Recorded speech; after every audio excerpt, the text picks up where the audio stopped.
I knew that I had an interview at 3:30, and at 3:30 was like, at 3:30 I have to start getting ready, and a friend of mine texts me, is like, are you in for runner 2? And I'm like, yeah. And then after a couple of minutes that I say yes, the phone rang, and I was like, no, because I have to go get ready. So I got to talk to a couple of nerds about video games. Hold on. That sounds awesome.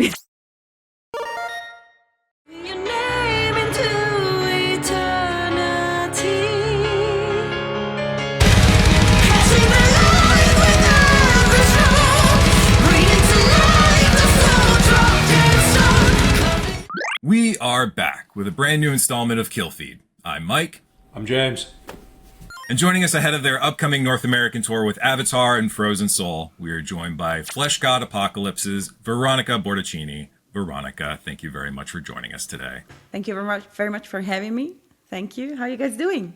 Good. Ready to talk some hard-hitting, important questions, the most important matters. Yeah. All right, we're going to start you off right from the very beginning. What was your very first gaming experience? I feel very old by saying that. I think it was my grandparents' neighbor's house. I was probably like 10 or 12-year-old. Like, computers were out. I didn't own one until I was like 16 or something. Because as you remember, probably they were very expensive. But the neighbors, they had I don't know, Windows 90 something. Mm-hmm. And the very first game that their son was playing with, and I had the pleasure and the honor of witnessing that, it was Doom, probably. Doom was my very first experience. Yeah, that's certainly a starting point. Yeah, not easing your way in there, not, Mario or Duck Hunt or something. No, straight for Doom. Yeah. After that, it came Super Nintendo that, has been given by my uncle when I was probably like 14, 16 maybe, yeah. And after that, it was all about Super Nintendo, which, by the way, I still have. And I still game with sometimes with my husband. Did you have any particular Super Nintendo favorites?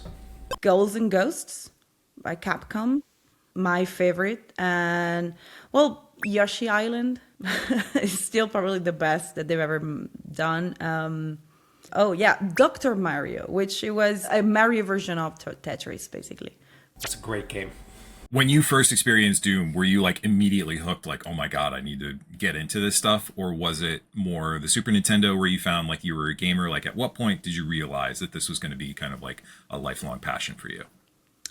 I was intrigued by that, even though I was a kid. And kids, at that age should be playing with not Doom, probably. But I mean... As somebody who discovered Mortal Kombat in first grade, I have no idea what you're talking about. Exactly. I shouldn't be saying that. But, I was 10. 10 is, I was a kid. I wasn't even a teenager or something. But I never actually played. I was just, watching the guy playing, and I was so into it. Like, oh my God, just kill that. But let's not talk about it with your mom. Don't tell your mom that you saw this. No. I kept the secret for a few years, and then I was like, Mom, I had to come out, with I like horror games, and I like video games, and they have to be, bloody and violent. No, I'm joking. I like a lot of video games, not necessarily. So you got the bloodiest video game, Yoshi's Island. Exactly. Yes. No, but that was probably a starting point when I finally got my own PC, which it was at the high school, because, the excuse of I need it for research, study. Never happened, by the way. But yeah, I remember that it was when I started basically just downloading and buying and finding, oh my God, the video games that I used to find on magazines, on the CDs. And most of them, they were demos. StarCraft, the first StarCraft, that's how I found out that the StarCraft was a thing. Summoning and The House of the Dead, I think it was a first-person shooter. You unlock like a memory, core memory here now. Were those some of the early PC mainstays then? Or did you, like, were there other games that were like, as soon as you got the PC, load up this game? I think I randomly found out about them. I mean, I remember my wallpaper, it was, I don't feel ashamed about telling you that. I remember the wallpaper was a pattern of Britney Spears picture. I don't know why. I didn't even like Britney Spears, but it was something that I downloaded randomly. I didn't know how to do. Okay, right click, download. Oh my God, now I have a picture. And then playing Doom and Duke Nukem and the House of the Dead. Yeah, these these things are very similar. Duke Nukem, Doom, House of the Dead, Britney Spears. Yeah. Hey, Britney Spears is pretty hardcore. Yeah, I mean, she's pretty hardcore. Just, yeah. So, all right, what are the games that you've been playing lately, and what are the kinds of games that you typically prefer to play? Lately, I got really into Arc Raiders with some friends of mine. Yeah, that's addicting, unfortunately. But this is something like, I don't know, it's 3 months in a row that I'm playing with my friends with Arc Raiders now. But there's one video game that I keep, a couple, that I have to replay every, I don't know, year and a half. One is Skyrim. Like, I keep on playing Skyrim every year and a half. And my friends, they keep on, they see me on Steam and like, still, yes, forever and ever. What's the hour count about on Skyrim? I can tell you right if you give me 1 second, because I have Steam open. While you're checking it, why Skyrim in particular? Because this isn't the first time we've heard somebody say this. We've had people comment in the past that they're always kind of passively playing Skyrim. It's always kind of going in the background. Why do you keep going back to Skyrim for you particularly? Fantasy, the fact that you can actually interact with, I mean, there's an infinite amount of NPCs, an infinite amount of Easter eggs that you can find. And I mean, people that keep playing for like ages, they still find new Easter eggs, new paths. And to me, honestly, the soundtracks are just like enchanting, probably. They are hypnotizing. On my phone, when I'm traveling, I have the Skyrim playlist on that I put on download, that I put on my, headphones when I have to just, I want to pass out. I have 12 hours flight and I just play the playlist. So probably that. And the fact that you can make your own character, you have so many different features that you can add on your character, and that makes it probably it was unique. It was unique back in the days, and I'm a nostalgic on that side, on that note. So yeah, I have 15,374 hours. That's amazing. Holy shit! Wow. Wow. My mom is not. Oh my God. I thought you were going to say 1,500. But as I say, back in the days, high school and then university, I had my own PC and I kept on playing almost every day. For, when I didn't have to study for exam, even sometimes when I had to study for exams, sorry, but 8 hours straight. It's something that, it gave me comfort in some, I think it gave me a little bit of comfort. But video games in general, they've always been my, I don't know, they were very, very enchanting for me. I got intrigued by them. I always loved them. So yeah, not in an addicting way. Because it may sound, not very healthy, but I have my own life. I go out, I see people, but it's there's a stigma that a lot of gamers have, unfortunately. Oh, you play so many video games, you must not have a life, or you're probably depressed and you don't want to see people because you don't like people and stuff. No, that's not it. Actually, I met so many amazing people online by playing video games. And beside my two best friends that I have here next to, very close to my hometown, the most amazing people that I have still in my life, and I think it's been like 15 years, they are friends that I met while playing video games online. So you share a passion in common, and if it's meant to be, it's gonna be your best friend forever, probably. Also, for somebody that you meet and possibly don't live near, or lived near at one point and they moved to a different place, or you moved to a different place, or both of you moved to a different place, or just life kind of keeps you from meeting up in person. Obviously being a touring musician, you meet people, and it's a way to keep in touch with people who maybe are far away or in different time zones, or you can't really sit down and have a dinner with or something. Yeah. We do have dinners while playing video games sometimes. Oh yeah, absolutely. You start up that session, you got that bowl of noodles in your hand. Yeah, absolutely. Yeah. So you mentioned your first taste with video games was you witnessed somebody playing Doom, and then from there you got a Super Nintendo, but you mentioned getting a PC when you were a little bit older. Have you been consistently playing on PC since then? Were there any consoles that came into the mix, or what was the preference there? The only console that I've ever owned and played with, it was Super Nintendo, and still is, unfortunately. I've never grown an interest in other consoles. I've had friends and classmates that they used to have PS1, PS2, etc. My first interaction with a 3D video game, because I'm still used to pixel graphics and in two-dimensional, gave me, I don't know, I felt sick instantly and I couldn't play any. I don't know if it was like, we're not even talking about motion blur because it wasn't even a thing back in the days. Yeah. What do you motion blur, chromatic aberration, all the shit that they slap on these games these days. Well, now, do you remember what game it was? Like, do you remember what you were playing, or was it just like... It was either Spyro... No, wait, no. Even before that.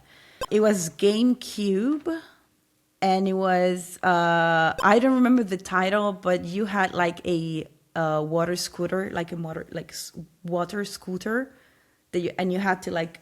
I don't really know that. I don't really know the name, but it was very. It made me feel very dizzy.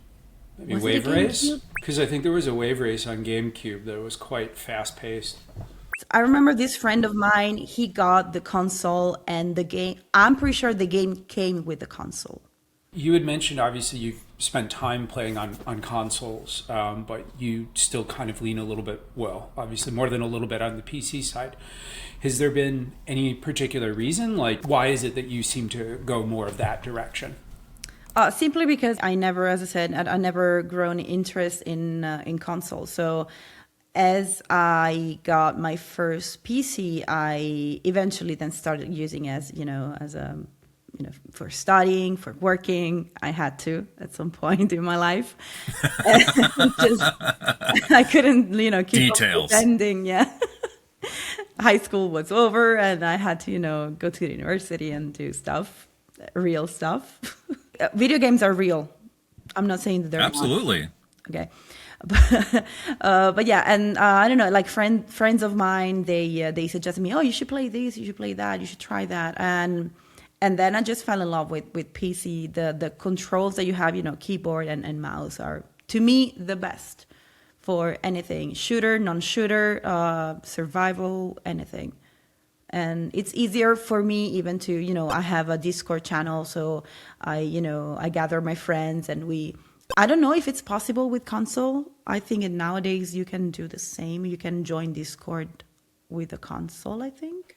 PS5, you can join Discord, but it's a little bit more limited. Like, you can't screen share, you can't do all the things that you can do on PC. So it's like you can hop in the channel, but that's about it. They have an infrastructure for like joining parties and like sending messages to friends. It works. I mean, it's not as smooth as Discord, of course, but it's definitely serviceable. Like, you can do it. I also typically prefer PC when it comes to like hopping on Discord, but there have been some PS5 games where I'm like, my nostalgia is demanding that I play this on a PlayStation, and I'll hang out with my friends on Discord channel there. So yeah, but being able to multitask, like that's something that, probably that's the reason why. And I don't have to buy another console, which are pretty expensive. On the other hand, though, I have to say that keeping up with the, PC hardware situation, especially right now, since Bitcoins became a thing, it's impossible. How's that memory situation looking right now? Pretty bad.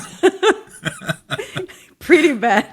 Now, you mentioned obviously using a PC for, functional purposes, for work, for studying, but it sounds like you're easily able to cut in time on games as well.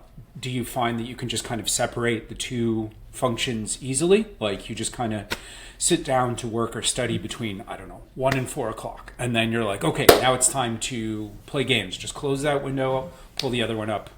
I have to set the alarm here. I have to set the alarm. So I knew that I had an interview at 3:30, and at 3:30 was like, at 3:30 I have to start getting ready. And a friend of mine texted me, is like, are you in for a run or two? And I'm like, yeah. And then after a couple of minutes that I say yes, the phone rang, and I was like, no, because I have to go get ready. So I got to talk to a couple of nerds about video games. Hold on. That sounds awesome. So yeah, he let me go. So you can thank him. Thank you, friend. We appreciate it. Yes. You're mentioning a lot of multiplayer games. We found your YouTube channel and your Twitch channel where you've played things like Phasmophobia. You've played things like Vermintide 2. Is that kind of preferential, or do you have any kind of story games that enter the mix? Okay. I have a tattoo that explains my my love for this series. It makes me laugh because it sounds silly, but it's not. I love Alien Isolation. That's my favorite. And I love Aliens, the saga, obviously. That and BioShock are my favorite games, story-wise, ever. BioShock 1, the best to me that's ever been made. So that is my go-to. If like anybody asks me, any suggestion for, a song story-based, BioShock. Just go with BioShock. That's a go-to. What about BioShock really kind of hooked you? Without saying any spoiler, but it's a 20-year game at this point. Yeah, I feel like if you're getting mad about a spoiler from a game, I feel like "would you kindly" is a pretty ubiquitous phrase at this point. Well, it sounds like a cliche because now, as you said, it's 20 years old, but 20 years ago, almost 15, 16, whatever, it was something so innovating. You are the bad guy. You've always been the bad guy, and you didn't know, and you've been like under this hypnotic thing. There's like one word that triggers you. The atmosphere, obviously the atmosphere is what caught me at first. Rapture. You're underwater, nobody can hear you scream. that's a quote from Aliens. I have a face hugger right there. But I'm a huge fan of the franchise too. Well, we got it. Yeah. You got the right nerds here for that. Yeah. Thank you. I was literally playing Alien vs. Predator last night on an arcade cabinet. So. Oh my goodness. I'm jealous now. But yeah, the atmosphere is something that it's so unique. I don't think I've ever find anything like that. A lot of people that loved BioShock 1 kind of hated BioShock 2 because they say, oh no, it's like a 2.0 of something that, they could have easily, avoided that. I don't think that. I really like the second one. Not a fan of the third one. I didn't really like it, but I have some issues with heights in general. So, But the fact that they kind of found a resolution for anything that, they explained the first one. No need to explain the second one because the second one is just, as I say, a version of the, a sequel of the first one. But they found a way to explain and to resolve, to finish everything. They could have just, kept on going for BioShock 4, 5, and 6, whatever. The ideas were like, infinite. And I respect the fact that they just stopped there and they explained everything. I cried, and I cried. I don't know. It was very intense. That the end of the third one. I appreciate the third one only for the very last part, I have to say. But sorry, I'm punching my microphone. But yeah, I mean, You're so emotional. You just got to take it out on something. yeah. But the fact that they explain everything, I respected that a lot. You're mentioning a lot of games like Alien Isolation, Bioshock, Arc Raiders, things that have a little bit more of like a technological bent. Fleshgod Apocalypse's visual aesthetic is very kind of rooted in 18th and 19th century decor. Do you use video games as a way to kind of give yourself a break from that world to kind of experience something else, or is it just kind of like that just happens to be the kind of games that you're attracted to? I think both. I mean, I don't know. I think both is the right answer because sometimes I need a break and I play like chill video games where you have to. I remember this game. I played like a couple of months ago. It's called Unpacking. Mm-hmm. You have to unpack boxes of childhood and then, you grow up and it's stupid, but it's I don't know, it's just relaxing and it's something completely different. It's a beautiful game. Yeah, it's completely different from, I don't know, Dead Island or Left 4 Dead. It's a pixel art, which is something that I love. And you just click and unpack stuff and you put them on the shelves and that's it. It's good to have that variety and that change, though. In a recent interview, somebody talked about how he normally has one game that's like kind of like you said, more relaxed, more mellow, and then one game that's a little more intense, and he'll usually play both of them in like one sitting. And so, having that change, playing something hyper brutal or hyper difficult constantly, it's good to, have something different. Yeah. You just finished beheading some zombies. Okay, let's unpack some books and just put it on the shelf. I'm very much the same. I mean, I'm in the middle of Resident Evil 9 and like, don't get me wrong, I love survival horror, but at the same time, like, I can't help but see everybody talking about the new Pokemon Pokopia game. I'm not a big Pokemon guy, but I'm like, I kind of want to see what all of this is about. Like, this seems kind of silly and like a nice palate cleanse from the horrors of nuked Raccoon City. There's this game, the name is very, it sounds weird. It's called Dealer Simulator. But it's not what it sounds like. You are a guy who is about to buy a pawn shop, but you have to, you buy these huge containers with crap inside and you just resell it. It's not, in the beginning, it's not a pawn shop, but, you earn money, you unlock levels, and at some point you're going to buy your own tiny shop where you sell wristwatches, briefcases, sometimes paintings, sometimes motorcycles, sometimes nothing. So it's very relaxing. You just have to clock in and clock out. Basically, that's the only rush that you have. But on the other hand, it's just you going on the computer, seeing the wristwatch. Okay, is the blue or the green wristwatch? Okay, it's 1,000. No, it's 700. It just, and you sell it for. It's a stupid video game, but it relaxes me a lot.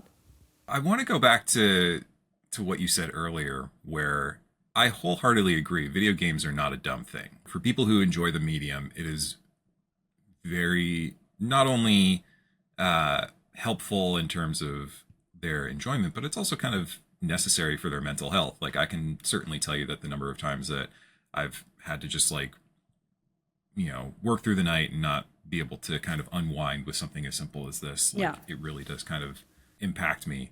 But you're also kind of mentioning like, oh, this game's kind of dumb, this game, whatever. Like, do you have any kind of shame in some of the titles that you play? Like, what's the hang up with something like Unpacking, where you feel almost a little bit bashful about talking about it?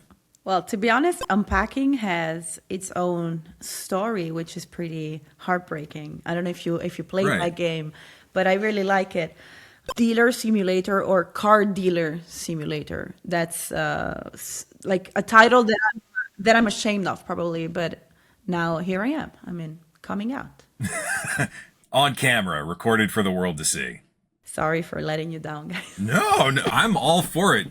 I know a friend who like went way into the card shop.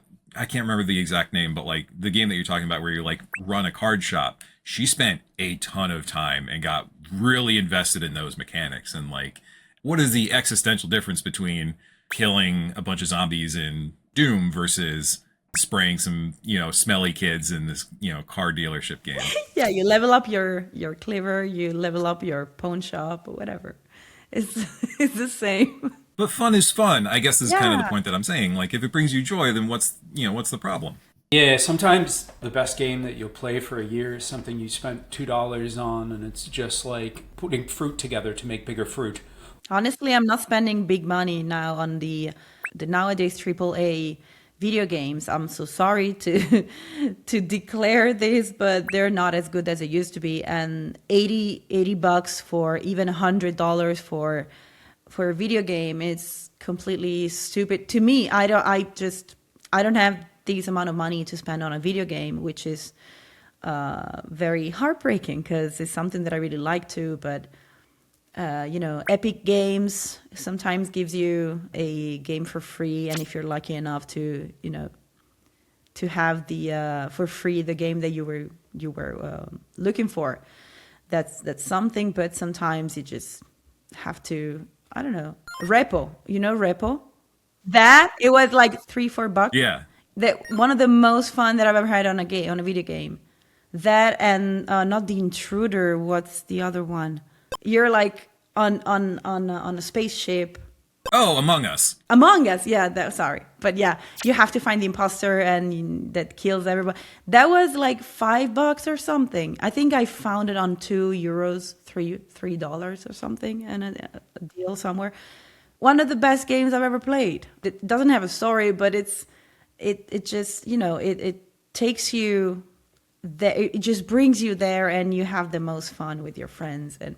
But $80 on a video game now, it's a bit too much. It's rough, and especially with the video game industry being something that's always focused on hyping the next big thing. So if you're constantly buying that new game, that new Resident Evil in February, and then whatever the next thing is, and then in April there'll be another big thing for $70-$80, and it's really tough to keep up with that.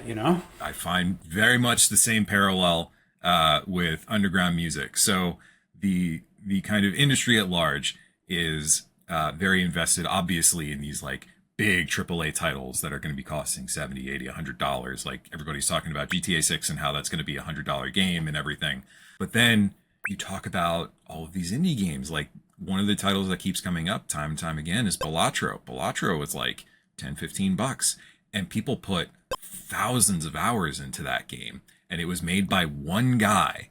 And I just find that from kind of like an underground metal perspective so beautiful that like you could be spending all of this money trying to keep up with the latest trends, but there is this like gemstone mine of video games that you can find in Steam for next to nothing that were made with so much more passion than like some of these massive, hyper expensive, hyper trendy games.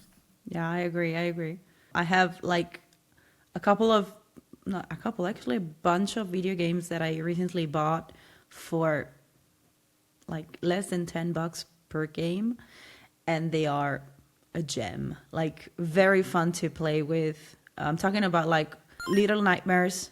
It was something that came out. It was amazing. I have to play the second volume. I haven't been able to grab it yet, but that and Schedule 1. Yeah. I have friends that are very invested in Schedule 1 and seeing their messages in Discord of like, yo, are we slinging dope tonight? It's like, I'll let you guys have your fun. I played like a few hundred hours, like 300 something hours, and I didn't even scratch the surface. It's incredible. I mean, if you see the graphics, you're probably going to think, okay, well, what is this shit? It's for kids. And then no, it's not. Spoiler, it's not. Definitely not. Yeah, I think a game called Schedule 1 is definitely not for kids. Nope. Like I said, we came across your YouTube channel and your Twitch channel. It's been a little while since you streamed any games. Have you had any interest in going back and streaming any games, or is that kind of like in the past? Yeah. No. I'm currently fixing a few things. I recently bought a house with my husband, so we were like in the process of Thank you. Gonna be in debt for the rest of my life, but yeah, thank you. Hey, life of a grown-up, yeah? We had to fix a few things. We had to renovate a few things, and it took obviously more than what we thought it was gonna take. Actually, I think it's been a couple of years since the last time that I've been streaming, and like right now I have because I recently bought it. So oh wow, yeah. I'm renovating a little bit my new booth and everything. I'm fixing my the attic where we are. We have a studio, recording studio, and I'm about to stream. So soon enough, I think it's gonna be a couple of weeks tops, and I'm gonna be able to stream either like singing and video gaming and I don't know, chit chatting. Are you looking forward to returning to it? Is that something you're excited for? I am, yeah. I really miss my community because in a little bit less than 2 years, it grew dramatically. Like they've been so supportive with me during the pandemic. I had no idea what I was going into, what I was diving into when a friend of mine told me you should go and make some lives on Twitch, and I'm like what is Twitch, and I started just taking a look what it was. I grew interest in that, and I invested a lot of time and money on it, and they repaid me on every single minute that I spent. Do you think that your background as a performing musician kind of helps with that forward camera facing side of being on Twitch, like being able to, I don't want to say, I mean, I guess it is kind of entertaining, provide, interesting banter and stuff. No, it's entertaining, 100% entertaining. I mean, the good thing about it is that I'm having fun at the same time. It's not just a job. I don't consider it a job, but I mean, sometimes you get the revenues, honestly, so you have to say it. And people make donations. Sometimes they want to support the artist. They want to support the single artist, not as Veronica, the member in Fleshgod, but Veronica, the singer who's an artist, and just she's spending time with us. She manages to make everything nice and be the silly goose that she usually is. So which I am. Spoiler, I'm sorry to let you down again, but I am. We're very pro silly goose here. All the silly gooses, please. Yeah, how dare you have fun? Yeah. Having fun is the worst. In a video game, yeah. Yeah, I really have fun. I only play horror games. Exactly. I only play games that make me feel bad. Ra-ta-ta-ta-ta-ta-ta. Yeah, it's just pew, pew, pew all the time and just no fun. I'm on duty now. Yeah. But yeah, I mean, I have fun while doing it. I am extremely shy as a person, so the fact that I have to perform and just talk to people that are not here makes things harder for me as a shy person, especially because I'm always I'm very afraid of what people may think or how I may look on the screen or how I may sound if I fuck something up. But that was the beginning. That was the very beginning. And playing with Fleshgod, playing live, having, every night huge crowds, that helped me a lot. But I'm still the shy, silly goose that I've always been. So that's still a thing. I think that makes it more genuine, though. If I fuck up a note, I apologize with the crowd. Not the crowd, sorry. People watching. So even if it's something that technically you shouldn't do, you just keep on doing your things. But I think that on my live streams, it has been created this intimacy. There might be 100 people if I'm lucky, or 200 people sometimes, but still, it feels like talking to one or two people that you always been knowing, and people are very supportive. So that helps me a lot, more than my career with Fleshgod. I mean, that helps me the most. Knowing that people are genuinely into what you're doing. It's kind of interesting that, obviously being a performing musician in a room with a bunch of people, then in comparison, something like Twitch allows you to have, as you said, something more of a different experience, but something that is a little more one-on-one, even though physically this person could be, 1,000 miles away, Yeah, I think it's the magic of this kind of live streams. And I think it's also up to you who're streaming, the way that you approach the stream itself. So I had to study a little bit the Twitch back in the days, the Twitch performers and streamers, and I saw so many different type of streamers. And when I watched them, I was like, I don't know what kind of streamer I want to be, but I don't think I want to be that kind of streamer, if it makes any sense. I want to be as much genuine as I can. I want to be me. That's it. I just want to feel stupid in my pants, sitting down in my room and just saying things that I'm allowed to say. Sometimes I even say things that I'm not allowed to say. So you mentioned the Skyrim soundtrack being of particular importance to you. So video game soundtracks have certainly come a long way, and they've become much more grandiose and elaborate, dramatic. Have you found that soundtracks have factored into your musical interests at all, or even your approach to music? Have you found that any soundtrack has made you consider a different way of approaching singing? You mean soundtracks in video games? Yeah. I think so. Yeah, I think so. Because I've always had, I don't know how to explain that, but a special thought for every time I was starting a new video game. Obviously, your first reaction is to the graphics, because you don't know the story, you don't know anything, you just, you don't know the mechanics and stuff. But the second thought that I have usually is to hear the ambience, to kind of, the awareness of the sounds and the noises and everything that, surrounds me. And nowadays that I'm playing more video games where you have to pay attention to sounds, it became even more important.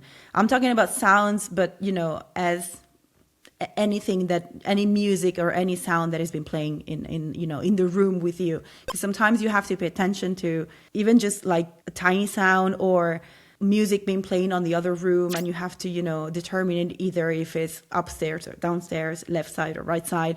But in general, soundtracks in a video game are tremendously important to me, and they really, really have a huge impact on me. But I think that's, what it's supposed to be on a video game. Conversely, if a game has a soundtrack that you find very off-putting, I mean, nowadays, I guess a lot of the time you can just, like, for newer games, of course, just, bring down the background music. But, like, have you had times when you were playing a game that you found the soundtrack so off-putting that you couldn't play the game? Yes. Yes. A couple of times that it was so annoying that I had to mute the soundtracks. So the video game puts you in a mood, and while the soundtrack was playing, I had this conflict between 2 or 3 moods, and I'm like, what should I do? How should I feel about it? I don't know. So I just stood with the gameplay, story, and graphics, and I had to mute the soundtracks because I'm very sensitive on that note. So my mood changes like rapidly on based on what I'm listening to. If you were given the chance, is there any particular franchise or game that you would be interested in contributing vocals to? Like, is there a game that you were like, man, I really wish I could sing for this? Oh man, can I say Skyrim again? Or like just Sure, Oblivion, the Elder Scrolls, anything that they made is enchanting. It's just amazing, so well made, and that's a proof that the right soundtrack does the job. Like 80% of the game to me is a soundtrack. You can just play the music close your eyes, and a friend of yours is going to be, oh, that's fucking Skyrim. Or you hear a particular song, like you said, I don't know, say you're sat on the plane and you hear a song that, I don't know, takes place in a desert. And suddenly you're thinking of, sands and dunes and desert storms and, that kind of thing. Yeah. Yeah, I don't remember the title because they're all like soundtracks, OST from a video game. But Borderlands also has very nice soundtracks. And now that you mentioned the desert, they have the ice desert, I think it's called. And then you have also the real desert in Borderlands.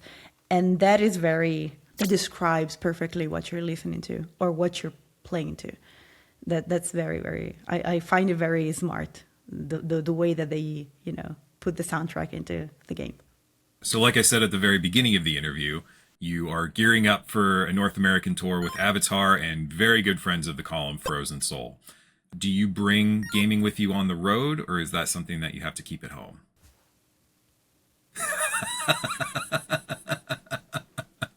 I have a console with me, a portable console with me. I wish I had the Steam Deck, honestly, so I could play, games that I already have, but honestly, it's very expensive, so I couldn't. It's very, very expensive. Worth it, but yeah, my drummer has it, so sometimes I just steal it from him and just play in my bunk. No, this is our Steam Deck now. Would that be the ideal scenario then, like picking up a Steam Deck one day so you can kind of jump right from home? Yeah. As soon as I'm able to afford that, I'll definitely buy a Steam Deck. I know that now that the issue that they had, it was that the screen was so powerful that it kind of like sucked all the battery in like 1 hour, 1 hour and a half, and it was unplayable on, long trips. I think that now the new version, I think they fix it, if I read correctly, fix it as much as they could, obviously. So let's say that I'm waiting for, them to fix this problem, and then I'm going to be able to buy it. Yeah. It's not a fact that you're a savvy consumer. Yeah. I mean, like with so many things, sometimes it's, in your best interest to not jump immediately and kind of wait. But in the meantime, you said that you bring a Nintendo with you. Does that get a pretty good amount of use while you're on the road or on planes or hotels or whatever? Yeah. Every time I can, anytime, anywhere, every time I can, just take it out and play. I just do it. What are the ideal games for on the road? And is there a difference between what you play on the road versus what you play? I mean, obviously you can't play all of your Steam stuff when you're on the road, but like, is there kind of a difference in approach for the games that you play on the road versus what you play at home? Well, I can tell you my favorite games that I play on my Nintendo. So I have, I've been able to download a Super Nintendo emulator. So I have a bunch of Super Nintendo games on my Nintendo portable, and my favorite game that like I keep on playing for like, I don't know, a couple of years now, it's Cult of the Lamb that I love it. It's goofy, it's funny. The Switch store has done a very good job of keeping up with some of the more indie, I don't want to say like PC only, obviously, but things that in my mind I would think of more as like a PC title in comparison to, your standard Mario, Zelda, Donkey Kong and stuff. Do you find that even then when you're using the Nintendo, you're focusing a little bit more on those kind of indie, more typically PC titles? Or do you also spend time with kind of the mainstays of the Nintendo, the house that Nintendo built? If I'm playing with the Nintendo, I think I'm more focused on Nintendo based. I don't know if it's even a thing word, but yeah. Games for Nintendo or for consoles, basically.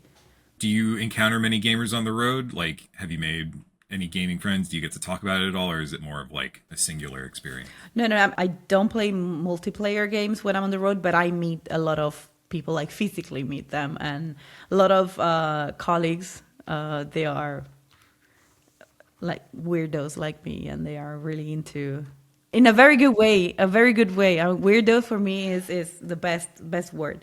We've talked to a lot of nerds here. We know that there are a bunch of them out there. We all are, and I'm glad we all are. But yeah, a lot of nerds on the road, and yeah, I mean, we like to exchange a lot of just tips and just just talk and, we chit chat about video games. And my bandmates, except for my drummer, who's a nerd like me, but my other teammates are like looking at me like, what are you guys doing?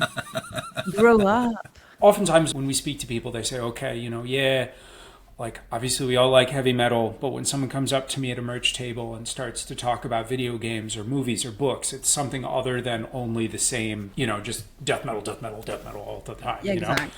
You have to consider that when you're touring, you're working, but you're doing what you love the most. So it's the best. It's the best thing. But you manage to talk about, to listen to breathe metal or music in general every single day. So when you find someone who's sharing the same hobbies, the same passions that are non-metal or non-music related, you find your desert island after, being stranded for a while, because you need to unwind. You just, loosen up a lot, and that's what you need. It's better than a good night's sleep on tour. Talk to, someone about anything. So when I meet like girls in my I'm not like a person who likes to talk about girly stuff. I'm a very like the opposite, I would say. But I like to talk about makeup, to talk about skincare and stuff. So every time, and it's almost impossible to find a man who wants to talk about it. And unfortunately, metal is still 95% is men. I'm not saying unfortunately. I mean, I'm glad, but as a woman, no, in metal, unfortunately, as a woman in metal, as representatives of men, we will agree. Unfortunately, as the most stereotypical of it's the very white guys. Yeah. But, of the white guys you find at the metal shows. They're all nice people. I've always been so lucky to have met amazing men in my journey. But it's very hard to find women, and every time we find each other, it's the best because we just talk about anything, so that you every day when you're at home, you find stupid like new purses or I don't know, a chocolate brand or anything that is non-metal related, that is that takes you away from the daily task that you're about to do. So that's video games are the same, and every time you find people that share the same passion, it's awesome. Yeah. All right, final question for me. Are there any games that you're looking forward to in the near future? I wanted to say Death Stranding 2, because the first one, I don't know, I felt a bit betrayed. I bought it because I thought it was awesome, and I don't know, probably it's me, because I played the first few hours, and don't get me wrong, the movie scenes are incredible. But that's a movie, and I just, right. I mean, I've been playing for a solid 6-7 hours in-game, and I'm still running around with a backpack, falling and tripping on every single piece of rock. So, yeah. We did an interview a while ago where the person that we were interviewing, his brother told him, no, you have to wait until 15 hours into the game. And I'm thinking like, I don't have 15 hours to wait for something to get good. Like, that's like an entire season of a show. You could play a fantastic indie game in 15 hours and have a wonderful experience. You could do, way less than 15 hours. But, like, I don't agree with that mindset. Yeah, like, I'd rather play something that I enjoy, from the beginning. Exactly. Or I get that sometimes even movies are, slow, a little bit slow, that, you have to wait a few hours before things start getting, interesting, and I'm not invested at all. I mean, it's 6-7 hours that I'm playing, and the imaginary is amazing. The aesthetics are incredible. The movies, the cutscenes are stunning. But where's my gameplay? I want to stop tripping on grass, and I got stuck on a waterfall for like 20 minutes. I couldn't every time I was standing up, I was falling down with this backpack full of stuff. And you know what? Exit, uninstall, goodbye. Back to Skyrim. back to Yeah, exactly. Do you find yourself more interested in reliving that nostalgia, going back to the titles that you know are going to make you happy, or are you more excited about the new stuff that's on the horizon? No, I'm as I said, I'm a very nostalgic person, and I know that it sounds stupid because, I mean, you didn't know about the titles that made you nostalgic. There's always a first time, so I don't know if you get what I'm saying. You always have to have the interest in, trying something new, which is something that I do. But proportionally, I just rather get back to, back on my steps and just, replay something that I know that I'm going to find comfort in than, trying to find relief in something new and, get eventually disappointed. But at some point, I have to, start new titles to be able one day to say, okay, I'm going to get back to this title because I know that I loved it. This is going back to Skyrim, so a little bit of nostalgia there. I think anyone listening to watching this is going to be at least familiar with what Skyrim is. If you're somebody who has not played Skyrim, would you recommend that this person jumps into it immediately? Drop everything. Go and play Skyrim now. Thank you. Great. The best. Kind of knew what the answer would be, but yeah, that was great. Thank you. No further questions. Anytime. At your service, sir. At your service.